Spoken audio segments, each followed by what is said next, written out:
We're getting to that pointy end of the season, of course, and everyone's starting to talk all things Brownlow.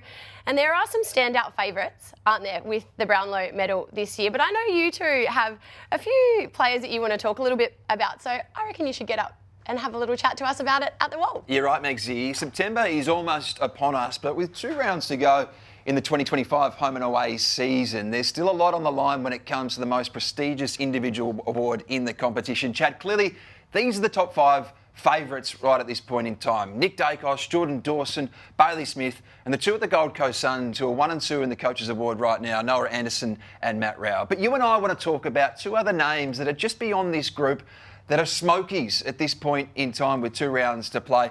Let's start with Wanganeen-Milera because he's been a sensation in his 4th season in the game. Have a look at these 2. I'm going to get to Ed Richards. You're going to talk about Naz, of course.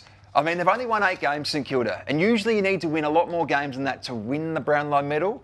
But can he do it? Can he actually take Charlie home in September? Yeah, well, we've broken down a few of the games where we think he's going to poll. 8 games, we're going to go on average, he's going to get 2.5 votes because that's how potent he's been, which gets you to 20 votes. There's 13 games there which they've lost, where maybe you can steal 1 or 2 votes. You very quickly gets to 30 votes, and that's when you're starting to contend. You think about how potent he's been and how impressive has he been, especially since being in the midfield, Josh. Well, I think, Chad, we can lock him in for 9 votes for the last 3 games. They've gone back to back to back, 3 wins. It's been quite incredible what he's done as a midfielder. Clearly, that's a sign of things to come in his future. But he was a star at half-back across the first 4 months of the season, and I dare say he's going to poll some votes there. Yes, and he was. He's leading the league in metres gained, which over 660 metres, which is super potent. And he's 6th again in the coaches' votes, which show how much he's been rewarded from the coaches. I hope the umpires recognise him this year, like I do with Ed Richards, Chad, because this guy's been a revelation across the last 18 months since he's transitioned from halfback to an inside mid. He's a champion data darling. He's the number 1 rated player in the competition.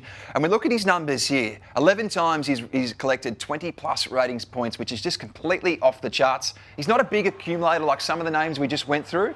He's all damage. He's maximum damage, isn't he? He's super potent. He's actually leading the league in goal assists. He's leading the league in score involvements as well. So you see the amount of, I suppose, impact he has with his goals as well. So he's been super impressive for him. And again, he's been underneath Bontempelli, Darcy, the limelight of the Bulldogs at the moment. But he's the player that is performing week in, week out for the whole season. Don't forget Marcus Bontempelli missed the first 5 games of the year. So if he gets off to a quick start on Brownlow night, he might take some stopping at the back end. But Megsy, that's what we're thinking when it comes to the most prestigious individual award in the competition. Well, it is very, very exciting. And I know you're a big fan of Ed Richards. You've been talking about him a lot. But I love that you two have added Wanganeen-Milera in there because he is an absolute young star. And if it isn't his this year, then I'm sure he will be able to claim it at some stage because what he has been doing has been absolutely incredible.